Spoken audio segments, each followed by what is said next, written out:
Helen here with Eyes on the Game here at Xtreme Couture with the man of the hour, Mr. Eric Nicksick. Now, you are extremely busy. I just saw you with one of your fighters, Emily, setting the strawweight record, 101 in the first round, and then just coming off a win with Dan. And then now two big fights coming up. Kevin Lee moving to the welterweight division against RDA. Jessica I fighting for the title. First off, how's it been going with everything going on? It's been great. You know, we just staying busy and trying to keep the schedule organized has been the toughest part. So, but yeah, it's been good.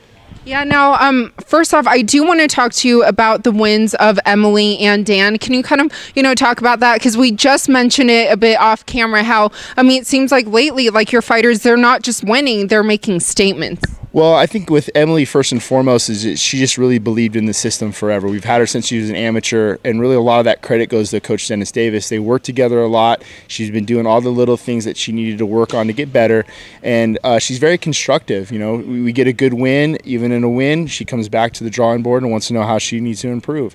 So just with that sort of mindset, she's going to go places. It's been great having her. Dan Ige, another one where he's been so busy working with Ali. We talked about the career moves and things we thought we needed to do better, and that was pull back a little bit from Ali, focus more on your training, and those were the results. Yeah. Now, when do you foresee them returning to the cage? I was hoping Emily pretty soon, just because the way she won and the fashion she won, she got out of there unscathed. So I hope to see Emily fight maybe during the summer, and we're pushing for Dan to fight International Fight Week here. Yeah, here in town. And maybe Emily there too, right? I'd love that. It'd be easy. It's a home game for us, so yeah. Yeah, and for the strawweights, is there someone in particular you would like to see her matched up against? We have a couple names in mind. We haven't really called anybody out, and as a coach, it's not really my. I just don't do that. I won't call anybody out in my position as the coach. I kind of let the fighters, they're the ones promoting the fight, and then that they have somebody in mind, then I let them do that. But for me as a coach, yes, I'm always looking at that roster and seeing, maybe this would be a better fight for us stylistically. So we have a couple in mind. Yes, and hopefully it comes to fruition. But the one that has Kevin Lee making his welterweight debut, how long was that in the works of him saying, you know what, it's time for me to move up? It's always been in the back of our mind, and when Coach Follis had Kevin, that was always Coach Follis's big thing, was the weight cut, and we just always worried about how Kevin would feel after the fact. And when you looked at the Barboza fight, obviously the way Kevin handled Barboza in the ring, but we did miss weight. And then Kevin did a great job making weight in the Ali Quinta fight, but the fight didn't go our way.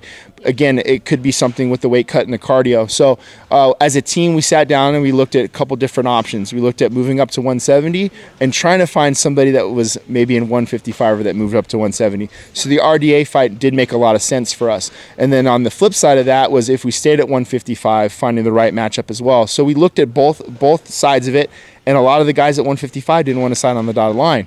This particular one, RDA said, let's go, let's do it. So it worked out well for us. How do you see them matching up in there? I think honestly, when you look at Usman, the way Usman fought RDA, the way Colby Covington fought RDA, that should be a lot of our game plan, as a wrestling heavy side of game plan. But RDA is a crafty veteran. He's been around the sport for a long time. He's fought the who's who. He's been a champion. So it's really, he's not a guy you can take lightly, and you can't just come at him with just a wrestling game plan. It's got to be a lot. So we're gonna have to kind of try to get after him. I think a win against RDA will catapult him high in that stacked division, right? Absolutely, and you just look at what happened with Anthony Pettis. You look at what happened with Mazdaval. So it's a division that I think that there's a lot of excitement right now. There's a new champion in that division. You got new guys coming in and out of that division, and it's that one with the biggest gap of weight. So you got a guy when you're fighting at 170 to 55s, there's no 165-pound division. They're going to be a lot healthier, I think, in that regard. So Kevin come in, get a good win against a guy who's, in my opinion, one of the better fighters in the UFC, that's been around for a long time in RDA, that can catapult him right into that discussion right away in the 170 division. Now, I do remember Kevin saying that he would like a 165 division. I interviewed Ben Askren, who believes that there will be one in the fall. What do you think? It makes so much sense, and it's one of those where you're like, well, why don't they do it? I don't understand why. And I hope it's not where somebody has a horrible weight cut and that was the reason why they do this, but it's the one division where you have a 170 with a 15-pound gap in between. So, you know, if you actually went 175, 165, 155, that would make a lot of sense. And right away, you're gonna have a division. You're gonna have Kevin Lee, Ben Askren, maybe a Cowboy Cerrone, maybe a Khabib, you know, guys that have a hard time making 55s that are kind of in that tweener. I think it makes a lot of sense. Yeah. And what do you think of the current welterweight champion, Usman, and also his performance against Woodley? I love Usman. I've known him for a long time. I've been a big fan of him. I think he's got one of the most incredible camps over at with Coach Henry Hooft. And I think the secret sauce over there really to me is Greg Jones as well, the wrestling coach over there. So I'm not surprised by any means. I've seen Usman for a long time, and he's just – his style, the way he fights, he's just getting better and better and better. He's got that championship pedigree, so I'm not surprised at all.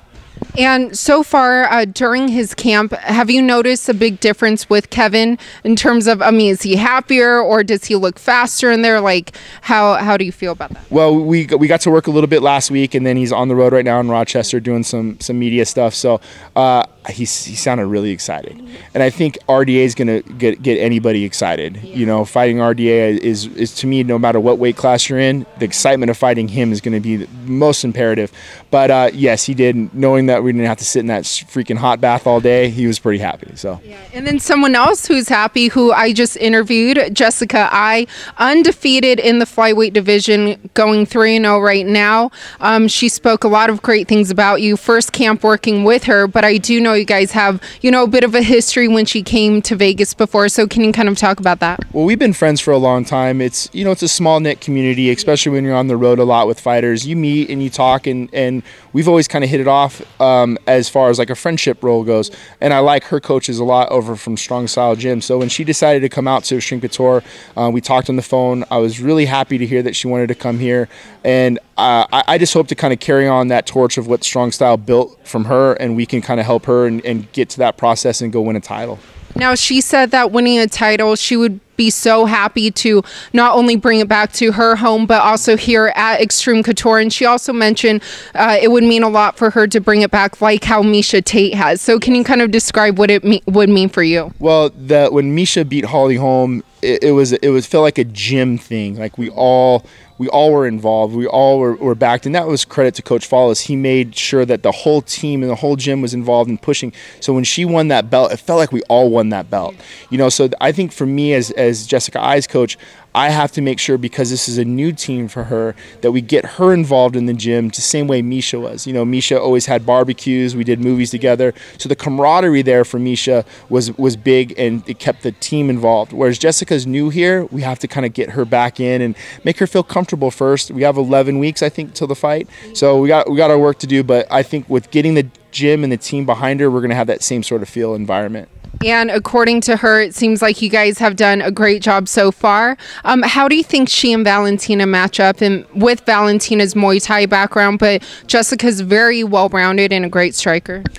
Valentina has very little holes in her game. Yeah. You know, and it's one of those where I feel like Jessica's the type of fighter that can create a hole. Right, we have to fight her maybe a little bit more unorthodox that she's seen. We have to implement a round MMA game. We just can't come out here with one thing. And once one thing might not work, we can't get frustrated. We have to try to just change those little plan A, plan B, plan C. It's a title fight, you know, and we're fighting, I think, arguably one of the best female fighters in the world in Valentina. So I think the theme to this is stay grimy, get in her face, make it a tough fight, and understand it's a 5-round fight. You know, if you lose round 1, you can't hang on that round. We have to move forward to the next and make adjustments and go from there. And what would you credit to all the continued success of Xtreme Couture? Honestly, I think it's a combination of the people that we have here. You know, I've been here since day one, since the doors open. I've been with Randy. You got guys like Dennis Davis and Ray Sefo and Nate Pettit and the core group of coaches that we have here. And then from when Coach Follis was here, we built a standard together as a team, and we follow that standard. We've kept that standard. Even in Coach Follis's passing, we try to make sure that we've kept what he kind of built with us and the team, and it's contagious. You know, you set a standard, guys live by that standard, and all the way from the small little things that we used to kind of laugh about, being on time, having the tape, having the right equipment, doing all the things right. and it transcedes into building champions. It's funny, the small little things build. Yes. Yeah, all the small things matter. But like I said, I mean, I only mentioned 4 fights, but there's so many more fights going on. So can you kind of, mention a few other fighters with fights coming up? Sure. We start the PFL. PFL will kick off in May. I'll have Jeremy Kennedy. He's a 145er moving in, and then Lance Palmer, the defending champ. So we fight on May 23rd, and then of course Vinny Magalesh. He's back in contention as well. So we're going to be busy. We're going to have a lot of people coming in, especially with PFL. PFL's kept us busy at Xtreme Couture for sure. And for all the viewers watching or listeners listening right now, can people join the gym? How can they do so? Because I know you guys offer many classes. Absolutely. So we're a 24,000 square foot facility. We have over about 700 members right now, and we offer anything from cross-training classes, cardio kickboxing, to MMA. Somebody that just wants to work out and get in shape, we offer that. If somebody wants to look to fight and pursue this career, we offer that as well. Should they follow the website, Twitter? Absolutely. You can go to our webpage, extremecouturemma.com. You can go to Twitter at Xtreme Couture MMA. Anything. You can find it. Come by the gym, 4055 West Sunset. We'll be happy to help.